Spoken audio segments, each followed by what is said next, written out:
தேனி வட்டாரத்திலும் அறிவாலய வட்டாரத்திலும் தற்போதைக்கு பரபரப்பாக பேசப்படும் ஒரு விஷயம் ஓ பன்னீர்செல்வம் என்ன செய்ய போகிறார் என்பதுதான்.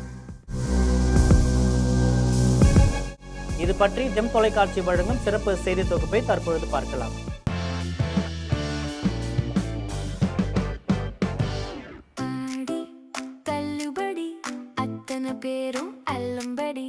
ஆறு முதல் 60% வரை ஆடி தள்ளுபடியுடன் சூப்பர் சரவணா ஸ்டோர்ஸ், சென்னை, மதுரை, கோவை. அதிமுகவில் உரிய மரியாதை கிடைக்கவில்லை அப்படின்னு போர்க்கொடி தூக்கி அவர் கட்சியிலிருந்து விலகிய நிலையில திடீரென திமுகவில் இணைந்திருக்கிறார். ஆனால் கட்சியில் சேர்ந்து 3 மாதம் ஆகியும் இதுவரை கட்சி பொறுப்பு அல்லது நிர்வாக பொறுப்பு வழங்கப்படாததால அதிருப்தியில் உள்ளாராம். இதையடுத்து ஓ பன்னீர்செல்வத்தை தொடர்பு கொண்டு தாவேகாவின் முக்கிய நிர்வாகிகள் பேசி வருவதாக தகவல் வெளியாகியிருக்கு. மேலும் ஓ பன்னீர்செல்வம் மகனும் தாவேகா நிர்வாகிகளுடன் தொடர்பில் இருப்பதாக சொல்றாங்க. ஒரு மினி அதிமுக போலவே தமிழக வெற்றிக் கழகம் மாறி வருது.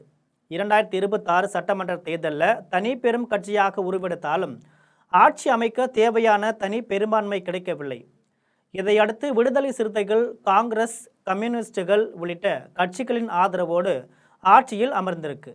அதே நேரத்தில் கட்சியில் விஜய் மட்டுமே முக்கிய முகமாக இருக்கும் நிலையில் மாவட்ட அளவில் 2ஆம் கட்ட தலைவர்கள் தேவை என்பதை உணர்ந்து இருக்கிறது அந்த கட்சி தலைமை.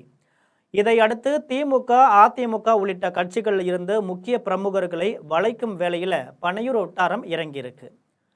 திமுகவினர் பிடி கொடுக்காத நிலையில் அதிமுகவினர் தமிழக வெற்றிக் கழகம் விரித்த வலையில சிக்கி வராங்க. ஏற்கனவே 6 எம்எல்ஏக்கள் தங்கள் பதவியை ராஜினாமா செய்துவிட்டு தமிழக வெற்றிக் கழகத்தில் இணைஞ்சிருக்காங்க. இதில் கரூர் விஜயபாஸ்கர், புதுக்கோட்டை விஜயபாஸ்கர், இசக்கி சுப்பையா உள்ளிட்டோர் முக்கியமானவர்கள். தேர்தலுக்கு முன்னரே தமிழக வெற்றிக் கழகத்தில் இணைந்த அதிமுக முன்னாள் அமைச்சர் செங்கோட்டையன் தற்பொழுது சிட்டிங் அமைச்சராக இருக்கிறார். இதையடுத்து இடைத்தேர்தலில் போட்டியிட்டு வென்றால் தங்களுக்கும் அமைச்சர் பதவி கிடைக்கும் என்ற ஆவல்ல பலரும் தமிழக வெற்றிக் கழகத்தை நோக்கி படையெடுத்து வராங்க. இந்த நிலையில் கொங்கு தென் மாவட்டங்களில் தமிழக வெற்றிக் கழகத்தை வலுப்படுத்த மேலும் சில முக்கிய சீனியர்களை தட்டி தூக்க வேண்டும் அப்படின்னு பனையூர் வட்டாரம் தீவிரமாக செயல்பட்டு வருது. அந்த வகையில் தென் மாவட்டங்களில் செல்வாக்கு கொண்ட தலைவரான ஓ பன்னீர்செல்வத்தை கட்சிக்கு அழைத்து வர வேண்டும் என தலைமை உத்தரவிட்டதாக சொல்லப்படுது. ஏற்கனவே அதிமுகவில் முதலமைச்சர் பொறுப்பை வகித்த ஓ பன்னீர்செல்வம் 2026 சட்டமன்ற தேர்தலில் விஜயுடன் கூட்டணி வைப்பார்னு எதிர்பார்க்கப்பட்டது. ஆனால் அப்போதைய சூழலால் திமுகவில் இணைந்து போட்டியிட்டு வென்றார் ஓபிஎஸ். ஆனால் ஓபிஎஸ் உடன் சேர்ந்த சில தலைவர்களுக்கு கட்சியில் பொறுப்பு வழங்கப்பட்டிருக்கு. ஆனால் முதலமைச்சராக இருந்த தனக்கு இதுவரை எந்த பொறுப்பும் திமுக தலைமை வழங்கவில்லை என்பதால் ஓ பன்னீர்செல்வம் அதிருப்தியில் இருக்கிறாராம்.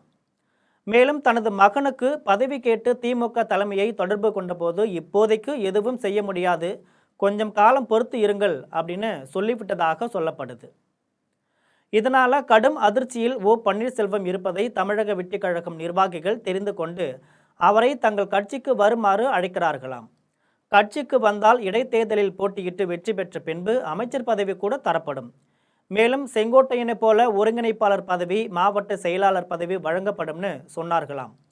மேலும் ஓபி ரவீந்திரநாத் குமாரையும் கட்சியில் சேர வைத்தால் அவருக்கும் உரிய பதவி தரப்படும்னு சொன்னதாக சொல்லப்படுது. ஓ பன்னீர்செல்வத்தை விட ரவீந்திரநாத் குமார் தமிழக வெற்றிக் கழகத்தில் இணைய ஆர்வம் காட்டி வரும் நிலையில் அது தொடர்பான மறைமுக பேச்சுவார்த்தைகளும் நடைபெற்று வருவதாக சொல்கிறாங்க. தமிழக வெற்றிக் கழகத்தினர் விரைவில் இதற்கான பதில் கிடைக்கும் என்கின்றனர் தேனி வட்டாரத்தினர். இது போன்ற செய்தியை தெரிந்து கொள்ள தொடர்ந்து ஜெம் தொலைக்காட்சியுடன் இணைந்திருங்கள். நன்றி, வணக்கம்.